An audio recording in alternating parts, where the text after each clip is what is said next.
Hey everyone, welcome back. Ready for another deep dive? Always. All right. Well, today we're heading to Iran, diving into this film, The Sea of the Sacred Fig.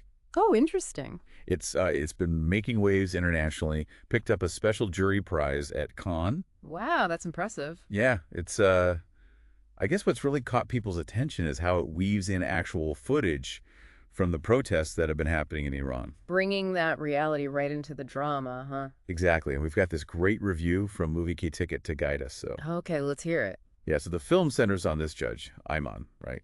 He's working in Tehran's revolutionary court. And from what I gather, the whole system there is pretty secretive, shrouded in mystery. Yeah, it is. Not much is known about the inner workings. Right. So I'm really curious to see how the film portrays that world. Like, how does it, peel back those layers for us? Well, they focus on Iman, who is at the heart of this moral crisis. I mean, Yeah. imagine being tasked with upholding laws. You might be starting to question yourself. Wow, that's got to create some serious internal conflict, right? Exactly. And then, to make matters worse, Amin's state-issued firearm goes missing. Oh, wow. And this sets him off, sends him spiraling into paranoia and suspicion. It's like his own personal crisis is mirroring what's happening out in the streets, right? Mhm. With the protests and everything. Yeah, and the way the director does this, it's pretty masterful.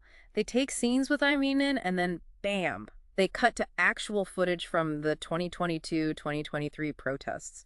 It's so seamless, you almost don't realize it at first. So it's like blurring that line between, what's fictional and what's actually happening. Yeah, it really pulls you in, makes you feel like you're right there in the middle of it. And it makes you think, right? Like, Yeah. how would I react if I was suddenly thrust into this kind of situation? But using actual protest footage, I mean, that's pretty daring, don't you think? Oh, absolutely. There's always the risk, like, are they exploiting people's suffering? Is it insensitive? I mean, how do you feel about that aspect? It's a fine line for sure. I mean, it's a valid concern. But I think in this case, the director handles it carefully.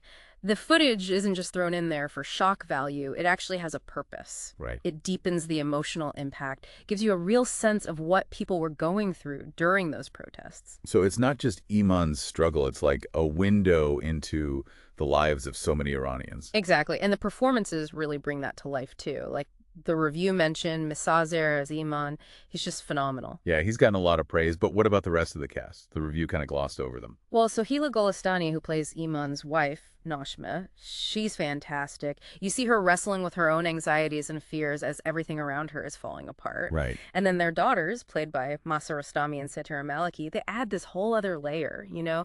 You see how this political turmoil is impacting the family on such a personal level? Yeah. It makes you realize that behind all those big headlines, there are real people, families, trying to cope with these incredible events. Absolutely. And it's not just happening in Iran, right? These themes, resistance, authority, the human spirit, it's universal. It's a reminder that we're all connected somehow. Mm-hmm. All right, so we've got this film, The Seed of the Sacred Fig, blending reality and fiction, exploring moral dilemmas, people pushing back against authority, and this unyielding human spirit.